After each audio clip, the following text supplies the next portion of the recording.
Hello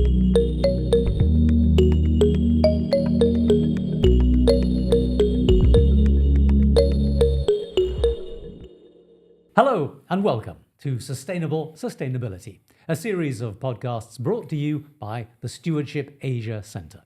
I'm Taimur Nabili, co-hosting alongside Rajiv Peshwaria, who is the CEO of the Stewardship Asia Centre. Hi, Rajiv.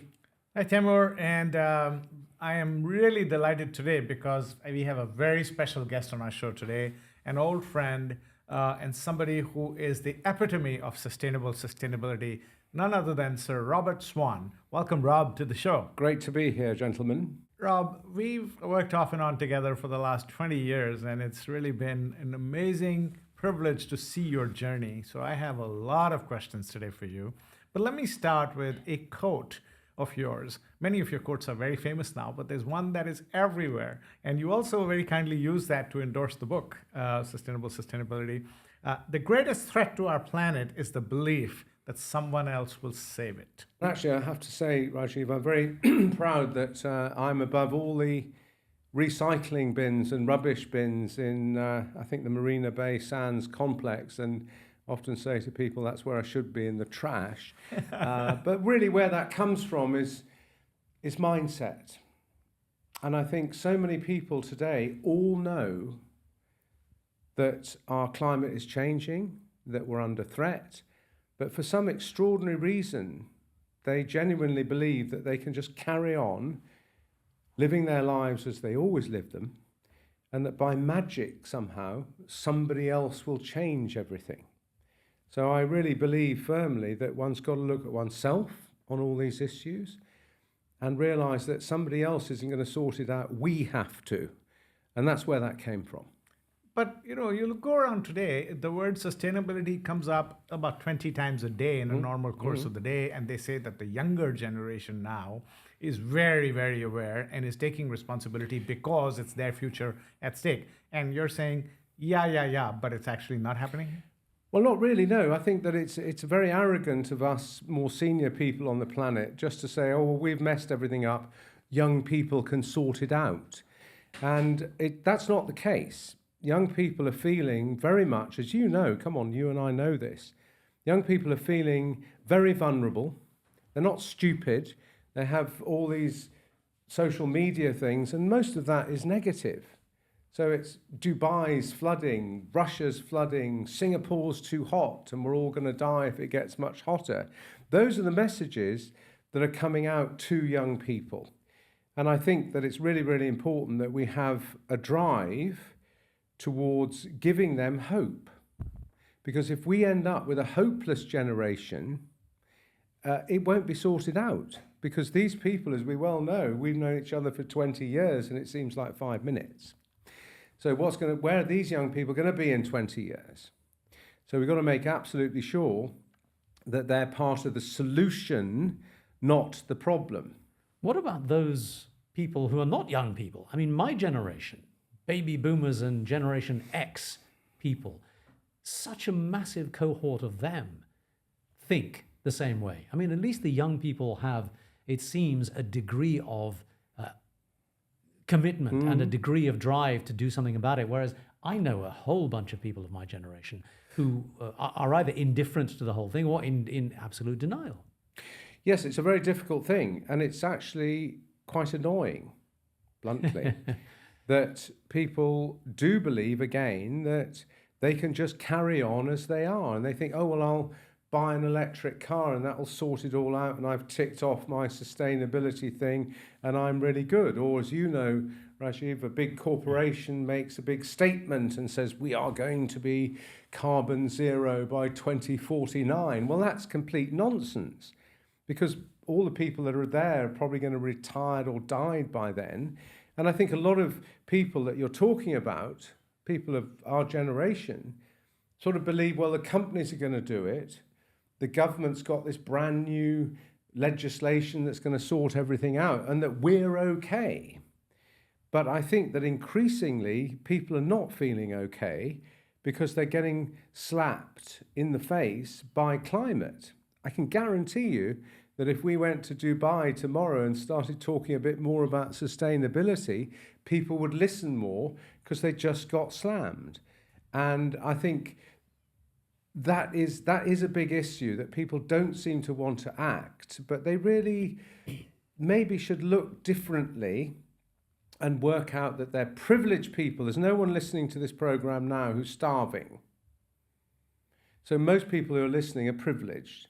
So what are you doing with that privilege? Have you really worked out the carbon footprint of your family? Are you just willy-nilly flying around the planet, doing all these incredible things, ticking off the bucket list? I mean, when people say that to You're me, making me feel guilty. I have not a lot to say. So I think it's thinking about your actions, your home, your energy, your influence. And anybody who's listening has influence. Use it. So you decided a long time ago to practice what you preach and do something about it. And having been the first person in history to have walked both the poles, take us back to when you first decided to walk the pole the first time. What was the motivation behind doing it the first time? Well, it's funny actually, because I've been thinking about that a lot recently when I've been speaking to young people, which I do every day. And this began for me because I had anxiety. And I had anxiety because when I was growing up, the Soviet Union was likely to throw a lot of missiles towards Britain and the United States, and the United States was going to respond with lots of missiles back. And according to calculations when I was 11, the whole world would blow up 3,000 times if all the missiles went off at the same time. And as a kid, I thought, well, that's a bit odd. Surely once is enough to blow up the planet. And then with that feeling, I saw Antarctica literally on a film, and I thought, wow, here's a place which no one owns, there's no wars, I'm going there. So it started with something that was anxiety about the future, and I think those words never existed until recently amongst young people, that they actually have climate anxiety. And if, in our world, if people are frightened, they don't do anything. If people are just passive and say, oh, well, somebody else will sort it out, nothing happens. So we have to kind of work between those things. And I think that's what your book is wonderful about, is that we have to show leadership. We can't just sit back or be terrified. We have to actually step forward and show leadership on this issue. And it's really key, and it starts with ourselves. When you did go there, and I think you achieved your double goal in the late 80s, right? When you were down there, what did you see? Because for so many young people, and indeed for so many people in general, they seem to think that climate change is something that's just come along and its effects will be many, many decades down the line. But back in the 80s, were you aware that there was a problem? No. I went to the North Pole because it went down well with girls at parties. I did not go there to save the planet or do anything. I just wanted to go to the pole, to be the first, respect the history of Scott, Amundsen and Shackleton. That was it. So I never thought about it. But on the way to the South Pole, we walked under a hole in the ozone layer, which we didn't know was there. It was discovered while we were walking. And my eyes burnt out, my face fried off. Got back home to be told, oh, by the way, you just walked under a hole in the ozone layer, which is man-made through CFC gases. And I thought, wow, that's what happened to us. And I made an effort to try and do something about it, and no one listened. We then went to the North Pole, walking off across a frozen ocean of ice, and the whole ice cap melted beneath our feet, which had never happened before in recorded Arctic history. So we all nearly drowned. So at both poles, I came back thinking, wow, I need to do something about this.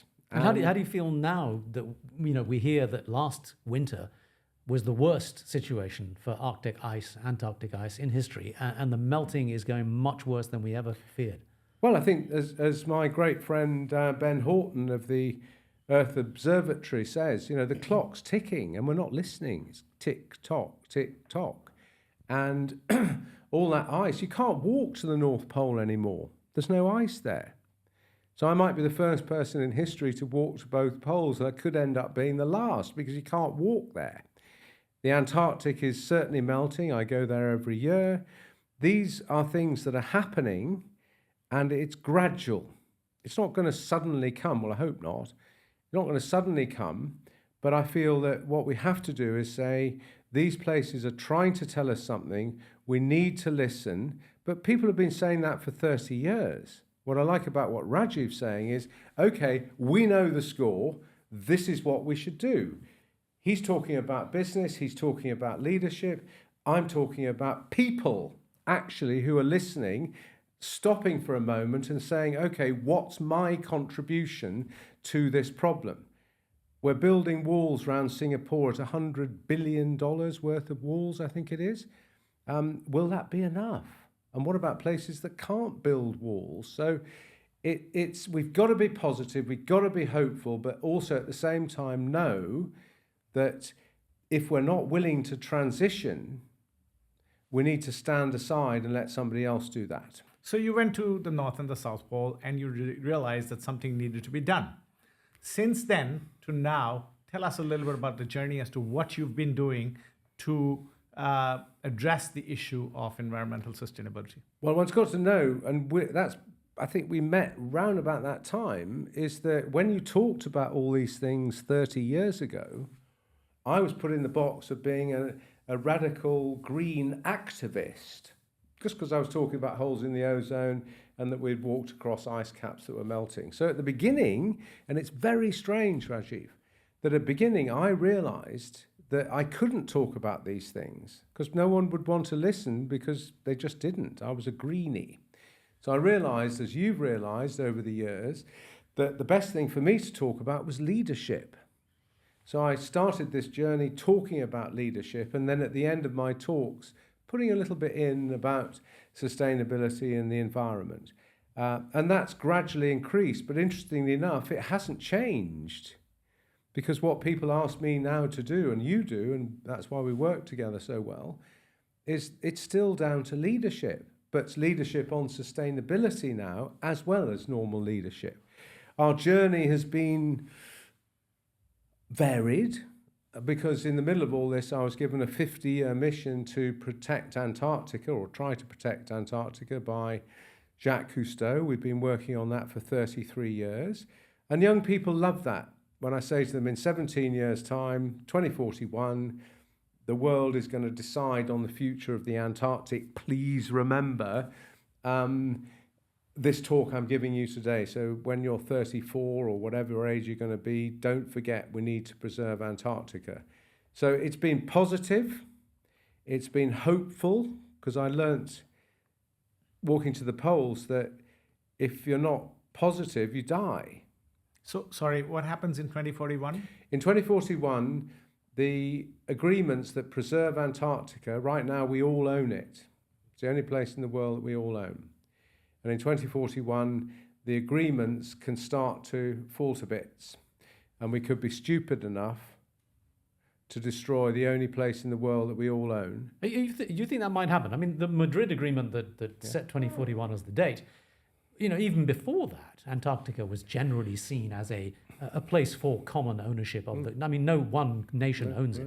So, do you really think that would reverse? And do you think anyone is actually going to be allowed to go and drill there or explore that? Russia just invaded Ukraine, so I don't feel that one can stop things. But I think I'm approaching that in 2041. The Madrid Protocol comes up for review. And we could be stupid enough to think that we go there, no one owns it, to destroy the last great wilderness left on Earth, which should be the place that is telling us what we're doing to the planet. It is the world's greatest scientific resource. And how you save it, which I've been working on for 33 years, is twofold. One is to make it not financially worth going there. So how do you do that? You try and make sure that we're using enough renewable energy in the real world that it won't make financial sense to go and exploit Antarctica. Second, massive focus on young people. And we just launched a really, really cool 5 to 11-year-old education program about Antarctica, all about penguins. They go crazy, they love penguins. But the mindset is, that an 11-year-old is going to be pushing on 27, 28 in 2041. So we want them to remember looking after Antarctica. All positive, nothing negative, and getting that idea of leadership in. How are you leading yourself? So when it comes to leadership, a word you've used several times already, one of the things we're talking about in business is that, we need to find innovative solutions to problems of the environment, problems of climate change, right?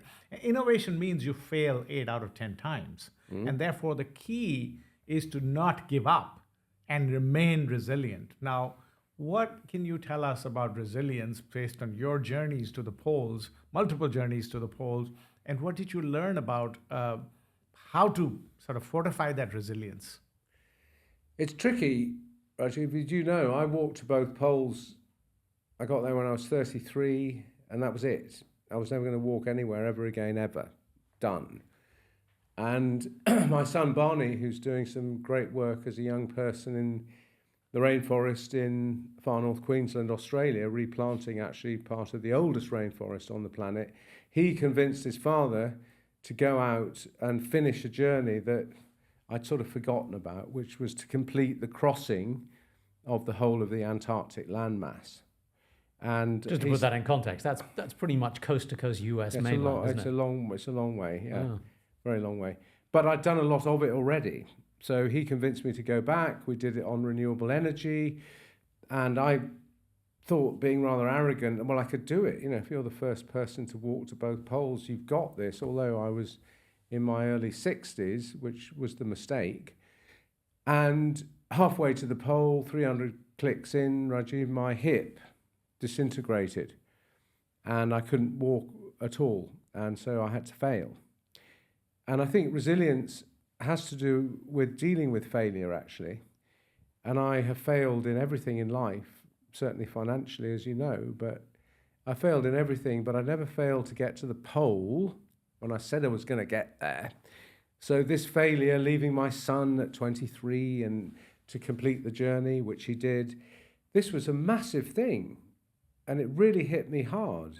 And I think I learned a lot. At the time, it was hard. But I learned a lot from that failure about being resilient and also helping other people. I'm an Englishman and I was brought up to be very stiff upper lip and never say anything about how you feel or inside stuff. And I had to. So got back from that expedition. Barney reached the pole, carried on, and I went again to finish those last 300 miles to cross Antarctica. And 97 miles from the pole, my brand new hip, I made a mistake and it blew out of its socket. Completely. This was in your second attempt? Yeah, second attempt to finish the crossing of the Antarctic. And I was carted out from the pole. And again, I'd now failed twice at the very thing I was supposed to be the best in the world at doing. And it was really painful. And it's cost a lot of money to do these things. So I got back home and I thought, damn it, got to finish it. So at the beginning of 2023, Barney and I went back and finished those last miles to the South Pole. Took 37 years to cross Antarctica.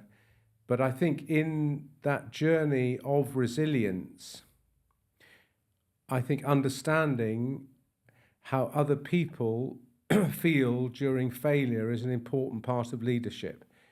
Most of my life, if somebody was having a rough time or failing, I'd be the sort of person to say, pull yourself together and carry on. But I think those journeys... All parents would relate to that. Yeah, but I think I learned a hell of a lot and had to dig deep. So deeper than I ever have to make that a success, the journey. So most people would give up after those many failures. And, the odds were against you. The advice was against you. You're a 60-something-year-old man. What are you trying to do? Are you crazy? And you say that you wanted to go back yet again. So where did that resilience come from? Why? Well, I think in this life, we've only got one life. You all do, yeah. This time round. And we're on a planet in the middle of a universe that goes on forever. And according to present information, there's no one out there for a really long way. So you've got one life, and I could not justifiably say I was going to do something and not do it. But on a more personal note, I wasn't going to look at a map of Antarctica, which I do every day, and think for the rest of my life that there were those 300 miles to go or the last 97 miles to go. It had to be done. And I'm proud that we did it, and my son and I did it together, because you're right. At 67, you should not be out there. You're an old man at 35 in my business. So I really got smashed up doing it, and it was very hard. There was clearly a bigger purpose behind it. You just didn't do it because it had to be done, and just because you said you were going to do it. Well, the purpose was to finish the job. Because, as I say, I wasn't going to look at a map of Antarctica, and there was this small gap of not having done it. And even at 67, I felt I could do it.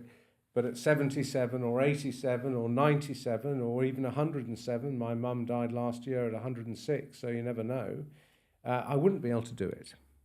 So there was that question. And I think also a question of young people going through a rough time. People underestimate how rough it is to be a young person today, with all this communications coming in from everywhere, and most of it's negative.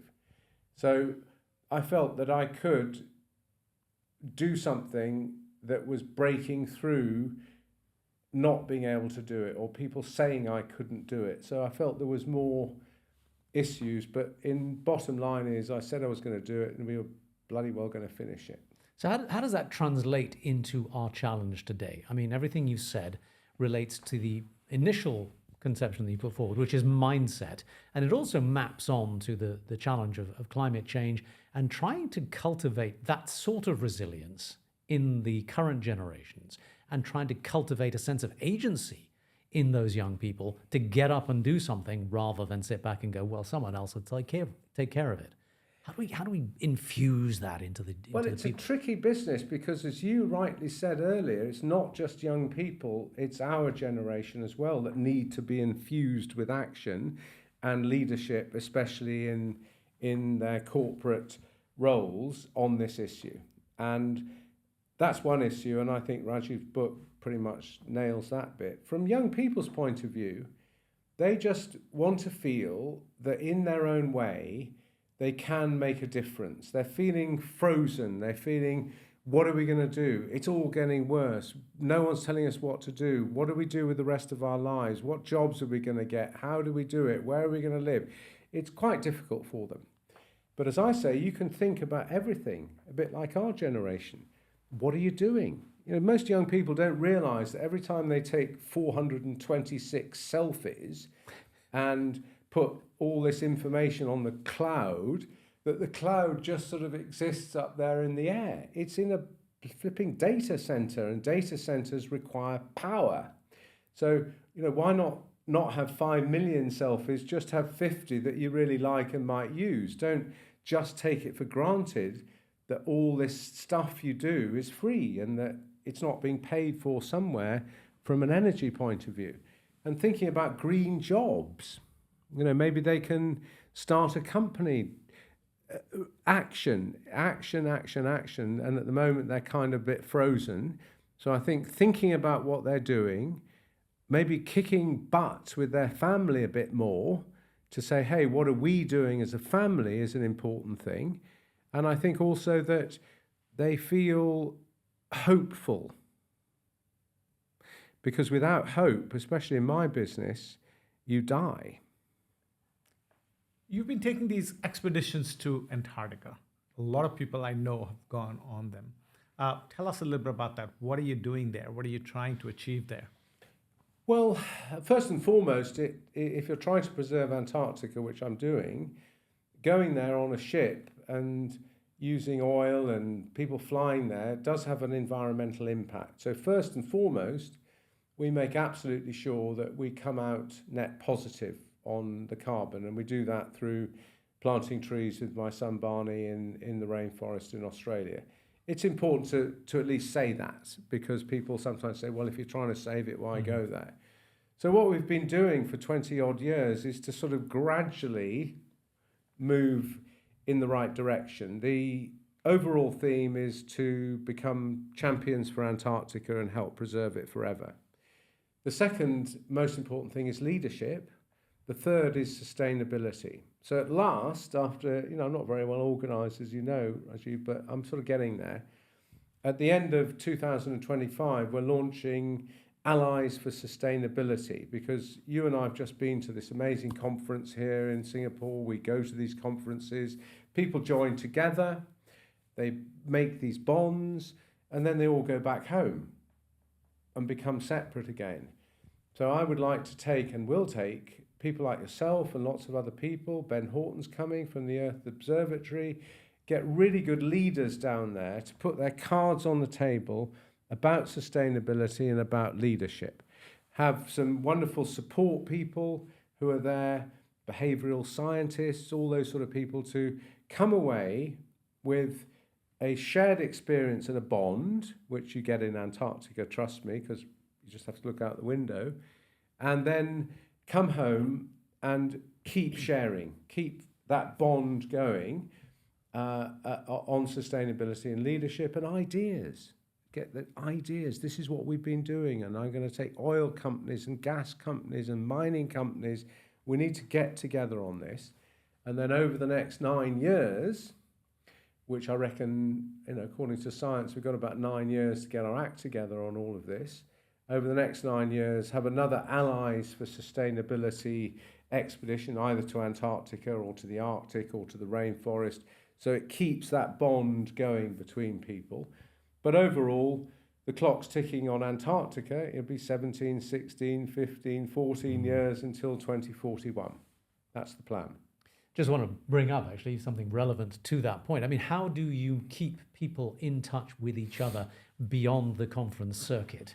And Stewardship Commons, the website that the Stewardship Asia Centre has set up, I think is exactly an expression of that. You get people to contribute and commune together on an ongoing basis. Yeah, absolutely. I'll walk you through it later, but it's like Wikipedia. So it's crowdsourced. Anybody anywhere in the world can contribute. Anybody anywhere in the world can consume.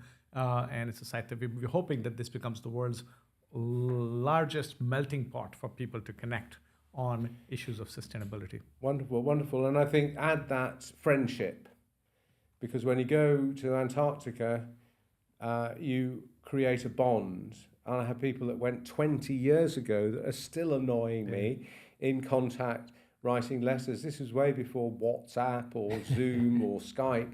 And they're still saying to me, Rob, you're not doing enough. Can you get this? Could you send this letter?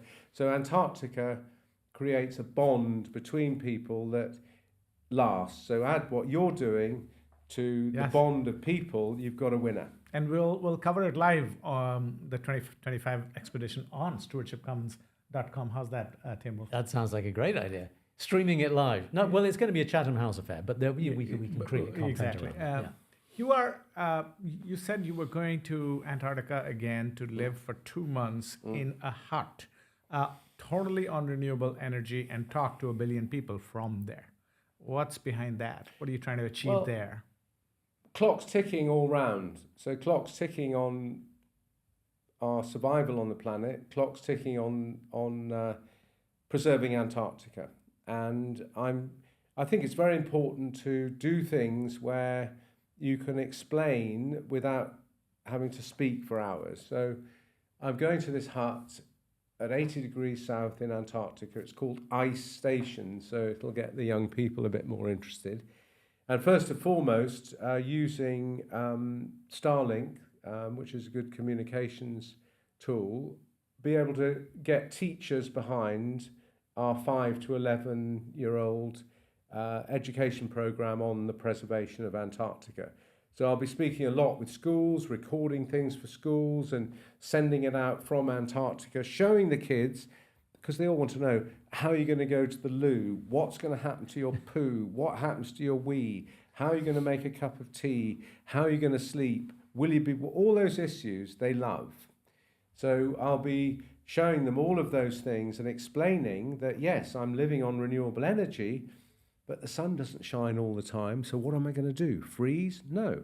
I'm going to start my generator, and the generator's running on biofuel or fuel made from CO2 that we put into the atmosphere, showing kids about this energy transition, which I think is a very important part of being a leader, to say, hey, it's not all going to happen in 5 minutes, but this is how the transition works. By the end of 2025, a lot of young people are going to be wearing Apple Vision goggle things. I mean, that's going to be the future, whether we like it or not. So I'd like to be able to get to sort of late teens, early 20s, with, again, some really positive messages on leadership and hope and how they're going to run their lives. But again, using the Antarctic as a backdrop for those stories. So communications exercise, no walking allowed, well, not very far, but no going to the South Pole on foot. Otherwise, my son Barney would come to Antarctica and kill me, because those days are over. He can't deal with his father doing any more of that cold weather walking. So. And surely the last thing we want is to replicate the Everest situation, where there is now such a forest of people trying to get to that point. That is, Leave No Trace is a fantastic part of Antarctic travel. And people are very, very good in that direction, that people, the last 60 miles to the South Pole, you have to carry your poo and wee, and it's really good. You go to Everest, and it's absolutely disgusting that all these wealthy people go up there to tick a box to say they've climbed Everest, and they're just leaving an absolutely disgusting mess. I think that if people want to make money, they should have a lot extra money charged to go and do it, and that extra money should be to clean Everest. If I wasn't 67 years of age and I was 33, I would be mounting a massive expedition every year to go and clean up Everest. I just, Antarctica is enough for me, but that really does grind me. And I was privileged to know Sir Edmund Hillary, and him and Tenzing made it to the summit first. And when you talk to him, even 20 years ago, he was appalled that people could go there and just leave such a mess. There's no problem in people going to climb it. That's not a problem. It's leaving the mess that's an issue. It's so amazing to watch your story, and I've watched it, as I said, for over 2 decades, and the ability to inspire young people, and must be a really proud thing for you to have inspired your own son, right? Because you can inspire other people's sons and daughters, but it's very hard to inspire your own. But he's walking in your footsteps and more. How does that feel? Well, it feels very good. And you asked a question earlier, how does one inspire young people? My mum gave me some very good advice, knowing that I was an impossible human being. She said, Rob, if you want Barney to do anything that you're doing, let him decide himself. Don't push him. If he wants to become a ballet dancer, a dentist, a doctor, a lawyer, just let him do it. Don't push him, because if you push him, he'll never do it. So I just shut up. And Barney came to me about 5 or 6 years ago and said, Dad, look, we're really angry, our generation, with your generation, Dad. Not grandmum's generation, your generation, because you people have known what you've been doing and you haven't done enough. And he said, well, that's how we feel, but I'd like to be part of doing positive things for young people, because we're feeling a bit hopeless. And as you all know, young people especially, will be going like this on their phones and being very angry against governments and companies and industry and business, and that gets them more likes, so they're all happy. But that's not going to get us anywhere. So Barney started his mission in Australia, which is to replant the oldest rainforest on the planet. And he had to do it on his own, because I've got no money. He's got my support. But he did it on his own because, again, any parents listening, that if you're a strong human being, then it's very hard to be your son or daughter. So back off a bit and let people get on with it and make mistakes. Don't micromanage the whole thing. And Barney's done it. He's creating a blueprint in his rainforest where he's replanting the oldest rainforest in the world. And he's creating a blueprint, again, on leadership for forests in need in Southeast Asia, because people don't cut down the forest for exercise, they do it because it's a living. So it's trying to show people that you can make good business out of not cutting down the rainforest. So yeah, I'm very proud of Barney, but pride's easy to say. I'm impressed. Very good, very good. I mean, what I'm taking away is if you want to inspire people, inspire them with your action, not with your words. Correct. But in practical terms, I mean, your own children are a different kettle of fish, obviously. They respond differently to input. But we do need, as we said earlier on, to act upon mindsets. And we do need to inspire people to action now, because action is necessary. How do we do that? How do you advise, and what are you doing to help people to get active and to make a difference? Well, I think you can't do things on your own. That's for sure. So you have to join with the right people. Here I am with you both today. That's the type of thing I like to do, is to support other people who are doing something that I couldn't do. And what you're doing here, what you're doing, Rajiv, I couldn't be doing, but you can. So supporting people that you trust, who've got it right and are talking possibly about things that I wouldn't understand, but I'm behind it. Second is that it's just that turning of the dial. And with young people, and I've spoken to a lot of schools, I speak to schools every day, and if somebody's got a check for $1 million and I had all my bills covered, that's all I'd ever do is speak to teenage young people, 17, 18 years of age, because they're important. And with them, with the younger people, how is actually to first say it's not a complete disaster. So don't switch off. So one, give them some hope. And two, say, look, you can make a difference in this. You're about to start your life. You're going to college. You're going to university. You don't have to be some green person. Just live your life with a sustainable feeling to it. So we all make choices on cost and how annoying something is to do, and we have normal things that we make decisions on in life. Well, just put sustainability in the environment on that list. So when you buy something, think about it. Who's made it? Where does it come from? If you're going on an airline, what's the airline doing that's right? If it's all greenwash, don't fly with them. If you feel they're really doing something, go for it. Clean up. That's a good point. I think offsetting has become a very easy cop-out for people. Oh, well, we've signed a check. Offset. If you make a mess, you should clean it up. And I think clean up is a very good way to inspire especially young people to say, look, you are going to make a bit of a mess. You're doing all this stuff on iCloud and you're doing this, you're doing that. Have a thought about how you could clean it up, I think is inspiring to them. So with young people, it's hope, inspiration, getting them out, getting them part of something, and then the more senior people of business people work with people like Rajiv, work with people like you. I was very proud to meet Ravi Menon the other day, who is now the new climate ambassador here for Singapore. He's a hell of a good guy. He's on it. He's excited. Support other people.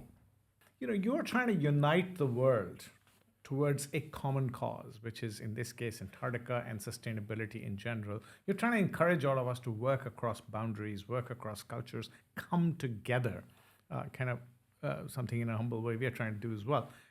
But what do you have to say to the political leaders in many countries today who are doing exactly the opposite, dividing us to stay in power? I think what's important to remember that unless you're in a dictatorship, one does have a vote. And I live in the United States of America, and it's very, very divided. So rather than saying, oh, well, I'm just going to go and give a speech in Democratic Central, I say, no, I want to go and speak in the middle of the Rust Belt. I want to go and speak to people who don't believe a damn word that I'm saying. So try and, rather than fight things, cross some boundaries. Go and actually speak to the people that don't want to hear you, that possibly are being inspired not to hear this message, for whatever reason it is, I don't know, and not just say, isn't it all terrible? You know, all we're going to hear in the next 6 months is, oh my God, the world's going to end because Donald Trump might become the president of the United States of America. All negative, negative, negative. But how about saying, well, maybe I should go and speak to a couple of people that vote for him and try and cross those divides rather than just putting everything in a box and moaning about it.